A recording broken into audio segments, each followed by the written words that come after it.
주 안에서 사랑하는 여러분, 누군가의 도움 없이 홀로 이 땅에 존재할 만한 사람은 없습니다. 한 어린아이가 있습니다. 아무리 주변에서 영재니 천재니 우량하라 해도 스스로 무엇을 해보라고 열심히 응원한들 그 아이가 무엇을 홀로 덜커덩 하지도 못하고 해보지도 않았던 일을 잘 해낼 수도 없습니다. 아무리 좋아하는 간식이라 해도 누군가가 먹여주어야 하고 손바닥만한 기저귀조차 갈아주어야 합니다.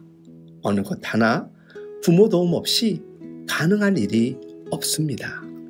마찬가지로 우리의 삶도 나 혼자 아무리 힘써도 되지 않을 때가 있습니다.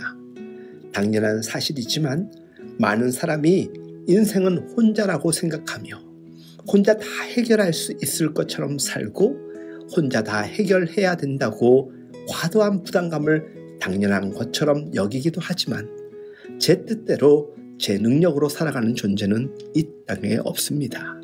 그렇지 않습니까? 그래서 우리는 때로는 아니 늘 도움을 받아야 함을 겸손하게 생각할 수 있어야 합니다. 우리는 혼자 사는 것 같아도 수많은 이의 도움을 받고 살아가고 있습니다.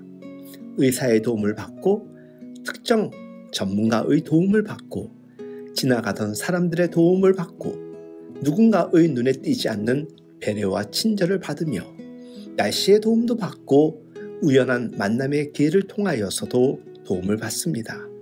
이 모든 것이 우리는 누군가의 개입 없이는 살 수 없다는 증거가 됩니다. 이스라엘 백성은 어떻습니까? 하나님의 개입 없이 이스라엘은 스스로 이집트로부터 나올 수도 없었고 가나안 땅으로 들어갈 수도 가나안 땅을 정복할 수도 없었습니다. 눈에 보이는 것은 사람의 이동이었지만 그 한 걸음 한 걸음을 움직이게 하시는 것은 분명 하나님의 개입으로 가능했던 것입니다. 사랑하는 여러분, 기억을 더듬어 잘 생각해 보시기 바랍니다. 우리도 언제나 그랬습니다. 하나님의 은혜, 하나님의 도움 없이는 존재 자체가 가능하지 않지 않습니까? 그리고 그 하나님의 개입은 언제나 예배로부터 시작되었습니다.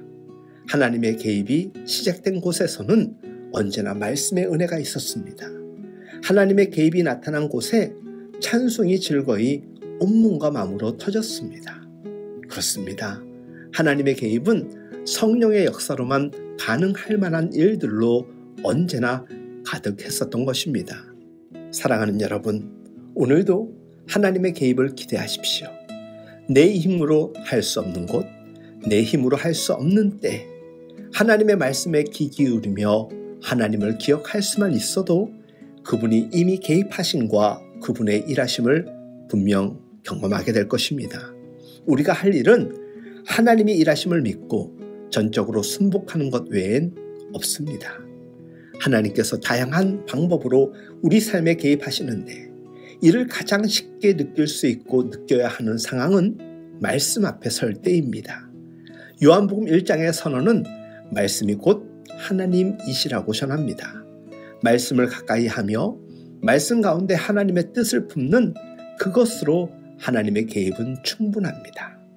말씀이 나타날 때 그 안에 성령이 함께 하시고 놀라운 능력으로 구원의 일을 행하시기에 말씀 앞에 정종하며 말씀 안에서 순종한다면 그분의 개입하심에 최적으로 반응하는 것입니다.